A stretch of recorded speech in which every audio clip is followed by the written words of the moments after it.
트럼프 대통령이 오늘 2020년 대선에서 선거 사기를 조사하기 위해 특별검사를 임명해달라 이렇게 지금 요구하고 나섰습니다. 2020년 대통령 선거에 부정선거가 있었다라는 주장은 처음이 아니죠. 처음부터 2020년 그 당시부터 부정선거가 있었다라는 이야기가 있었습니다. 계속 주장이 제기가 됐습니다만 법원 무시했고 수사기관들 조사 안 했습니다. 그런데 트럼프 대통령을 지지하는 많은 유권자들이 이상하다 이거죠. 아무리 봐도 이상하다.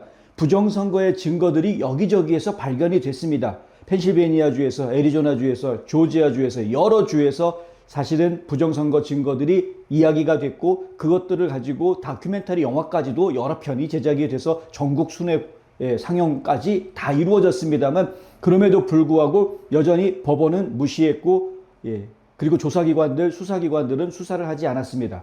그리고 언론들은 음모론이다 이렇게 치부해버렸습니다. 그런데 끝까지 마가 유권자들은 부정선거가 있었다라고 굳게 믿고 있었고 그 믿음을 저버리지 않았습니다. 트럼프 대통령도 주변에 있는 많은 정치인들이 포기했음에도 불구하고 트럼프 대통령 끝까지 부정선거로 인해서 나는 선거를 빼앗겼다. 스틸 당했다고 그랬죠. 도둑 맞았다라고 주장해 왔습니다. 그 주장을 한 번도 꺾어본 적이 없습니다. 근데 오늘 급기야 특별검사 임명해야 된다라는 이야기까지 하게 된 것입니다. 트루소셜에 올린 게시물인데요. 바로 지금 화면에 떠 있는 바로 이 게시물입니다.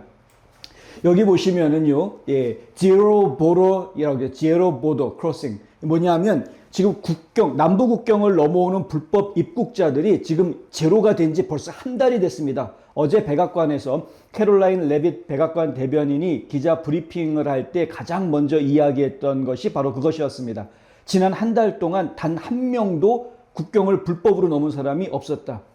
조 바이든 때에는 6만 명이 넘었다라는 게 나오죠. 여기 보면 이런 얘기 나오지 않습니까? 6만 명 vs 6만 명 슬리피 크락 조 바이든 크루트 조 바이든 완전히 졸렸고 사기꾼 이런 조 바이든 대통령이었을 때는 하루에 6만 명이 국경을 넘어오는 일까지 있었는데 지금 단 한 명도 없다. 한 달째. 그는 2020년 대선에서 압승을 거뒀다. 이런 형편없는 조 바이든 대통령이 압승을 거뒀다고 했습니다. 랜드슬라이드라고 압승을. 그런데 그것은 was a total fraud. 그건 사기였다는 거죠. 완전히 사기였다. 바이든은 엄청나게 무능했고 2020년 선거는 완전한 사기였다. 증거는 방대하고 압도적이다. 특별검사를 임명해야 한다. 이렇게 이야기합니다. 그러면서 그 뒤에 좀 더 붙입니다. 자, prosecutor must be appointed. 이렇게 이야기하고 난 다음에요. 그러니까 특별검사 임명해야 된다라고 이야기하고요. 그 다음에 이거는 왜 이런 말을 하느냐 하면 이런 일이 다시 미국에서 일어나서는 안 된다라는 거죠. This cannot be allowed to happen again in the United States. 이건 분명한 이야기입니다. 부정선거로 인해서 대통령이 뒤바뀌는 이러한 일은 다시는 일어나서는 안 되는 것이죠. 당연한 이야기입니다. 이게 미국만 이렇습니까? 모든 자유민주주의 국가 다 똑같은 거 아닙니까? 이 사기꾼과 그의 부패한 측근들은 4년 동안 우리나라에 저지른 짓은 말로 다 할 수 없을 정도로 끔찍하다라는 이야기도 했습니다. 조 바이든이 대통령이 돼서 그나마 나라를 잘 살렸다면 그러면 그래도 네가 수고했다 이렇게 얘기할 수도 있겠죠. 그런데 그게 아니지 않습니까? 조 바이든이 대통령으로 있는 4년 동안 국가 경제는 파탄에 이르렀고 지금 성적으로 상당히 문란해지는 상황이 되어버렸고 정신적으로 피폐해지는 상황들이 벌어졌고 그리고 국가에 있는 국민들이 서로가 서로를 으르렁거리는 상황으로 만들어버렸습니다. 피부색이 달라서 서로 싸우고 버는 수입이 달라서 서로 싸우고 완전히 국민들을 계층 그리고 계열 이런 것들로 다 쪼개놓은 그런 상황이 되어버렸었다. 겉으로는 포용하는 겉으로는 잘해주는 척 겉으로는 정의를 구현하는 척 했지만 실질적으로는 그러지 않았다. 반대였다라는 것이죠. 트럼프 대통령은 미국을 다시 위대하게 만들자라는 슬로건을 다시 한번 외칩니다. Make America Great Again.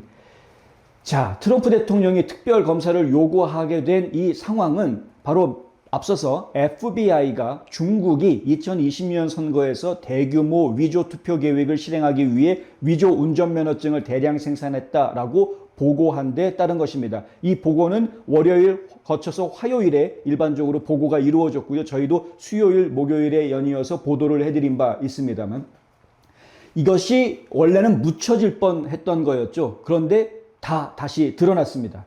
미국의 세관국경 보호국 CBP에서 지난 2020년 7월에 19,888개의 위조 운전면허증을 압수했다라고 발표를 했습니다. 어떻게 이런 것들이 자꾸 미국에 들어오는지 모르겠다. 하루에 그렇게 한 게 아닙니다. 여러 날에 걸쳐서 압수들을 했는데 이 봤더니 19,888개, 거의 2만 개의 가짜 운전면허증이 중국과 홍콩에서 미국으로 들어오는 것을 적발을 한 겁니다.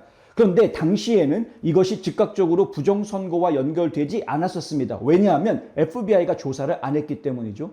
이 가짜 운전면허증이 미국의 대선에 대해서 중국이 개입하려는 작전의 일부분이다 라는 내부 보고가 있었는데도 불구하고 그 보고를 덮어버렸습니다. 야, 그 보고서 철회, 리콜해버렸습니다. 그러니까 삭제해버려. 다 서버에서 다 지워버려 라고 명령해버리고 은폐해버렸습니다. 그래서 FBI에서 조사가 이루어지지 않았던 겁니다. CBP에서 검거가 있었는데 발견된 게 2만 개인 거지 그 외에 다른 루트에서 지금 이게 대부분 시카고 공항에서 적발된 것인데 다른 지역에서 더 발견되지 않고 미국 땅으로 흘러 들어온 게 어디에서 뭐가 몇 개나 되는지 지금 전혀 알 수가 없는 상황인 거죠. 시카고는 일리노이주 아닙니까? 일리노이주는 파란 주. 예. 그런데 정말 파란 주, 캘리포니아, 거기에 도대체 몇 개가 들어왔는지 우리는 알 수가 없는 겁니다. 뉴욕, 뉴저지, 예.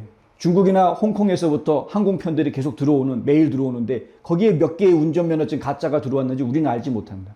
어찌됐든 당시 FBI 국장이었던 크리스토퍼 레이가 선거 전에 외국 간섭 음모에 대해서 알지 못했던 거냐, 아니면 알면서도 계획적으로 은폐했던 것이냐라는 의혹이 강하게 제기가 되는 시점이 됐습니다. 그래서 트럼프 대통령이 특검 임명해라고 이제 이야기를 하는 상황까지 오게 된 거죠.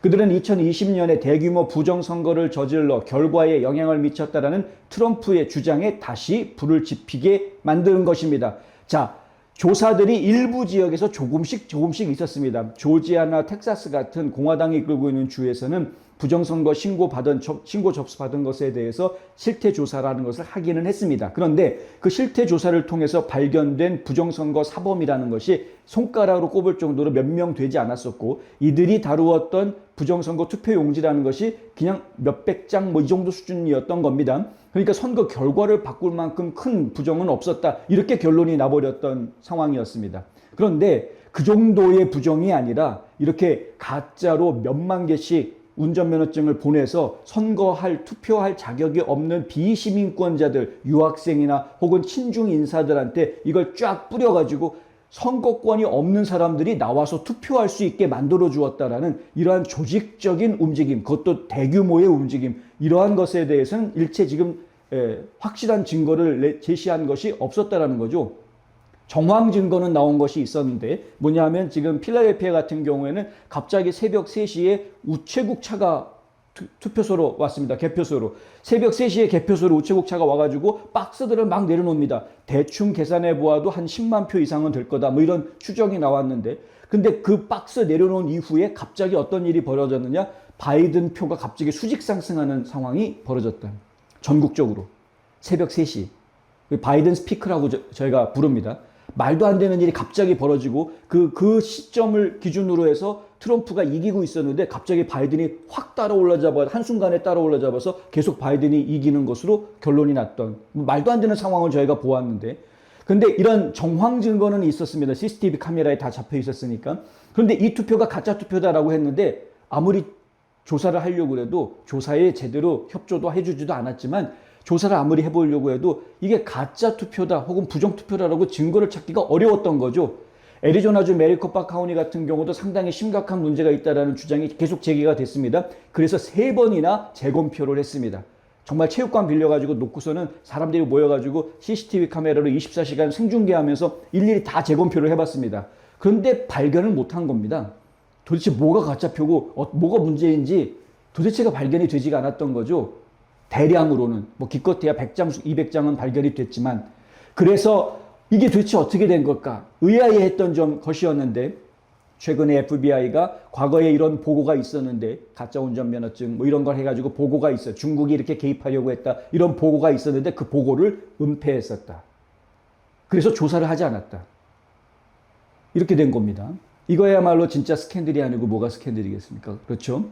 당시 트럼프 대통령은 자신의 선거를 도둑 맞았다라고 주장했지만 법원과 정보기관들은 트럼프의 주장을 일축했고 주류 언론들은 음모론이다라고 치부하면서 부정선거를 주장하는 사람 자체를 핍박했습니다.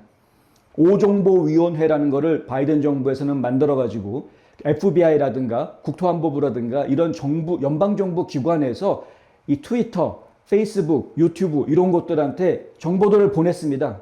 이거 가짜뉴스야. 이 사람 음모론자야. 가짜뉴스야 이거. 이런 식으로 지적했습니다. 그래서 다 검열당했습니다. 부정선거를 주장했던 모든 국민들이 다 입막음 당하는 상황들이 벌어졌었습니다. 저희 NNP 뉴스도 대표적인 예 중에 하나입니다. 그런데 시간이 지나서 국민들이 다시 이겨냈고 트럼프 대통령을 대통령으로 만들어 놓고 나니까 진실이 밝혀지기 시작하고 있다.